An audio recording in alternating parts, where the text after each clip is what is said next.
Welcome to the Great Loop aboard the Perch. I'm Kim Russo with America's Great Loop Cruisers Association. Lake 39 is going to put us out onto the Great Lakes for the first time on this trip.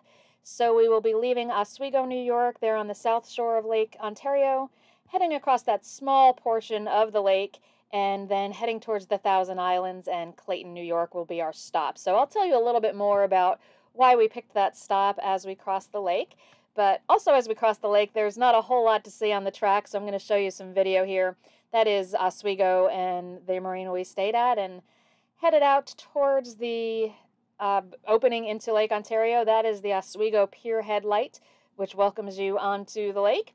And we were following another looper boat who was heading out that way as well and getting ready to take on the Great Lakes. So as you're making this crossing, you do want to make sure you're checking weather and picking a good weather day.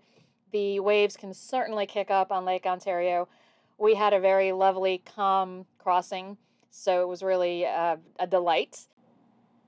One change that you may or may not be able to see here is that we're now flying two Burgies. We had been flying the gold, and that is Michael's that he earned during his first loop.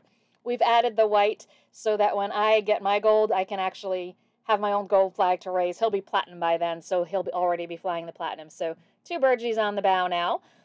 We're continuing across Lake Ontario. We actually crossed Lake Ontario almost 5 years ago to the day. We're going straight into the Murray Canal that day and had an absolutely miserable crossing. So it was nice to be out here in this delightful weather. We are doing the Thousand Islands, so instead of going straight into Kingston like many loopers would, we are going to be heading up towards Clayton, New York. We also followed Navionics into a wrong turn here, and 2 of our 3 navigation packages told us that taking the south side of this island was fine and plenty of depth.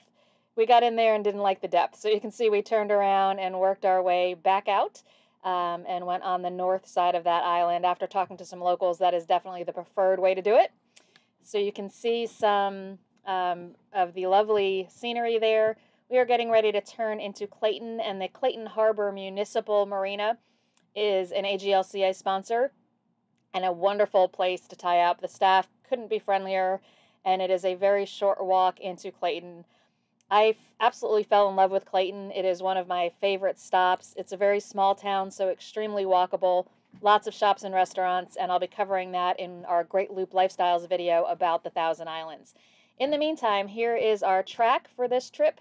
It was a little under 6 hours, covered 57.4 nautical miles, and averaged just about 10 knots, maxed out at 11 knots. So you can see the overall path there. Again, a very small portion of the lake that we crossed. It's essential, though, still that you wait for a good weather window for that. And then some loopers, as I mentioned, will head right into Kingston, which is just kind of straight north on that track. Some will go through the Murray Canal directly to Trenton. We took this side trip into the Thousand Islands, and we're very thankful that we did. We'll be back with the next leg shortly. Until then, thank you for watching.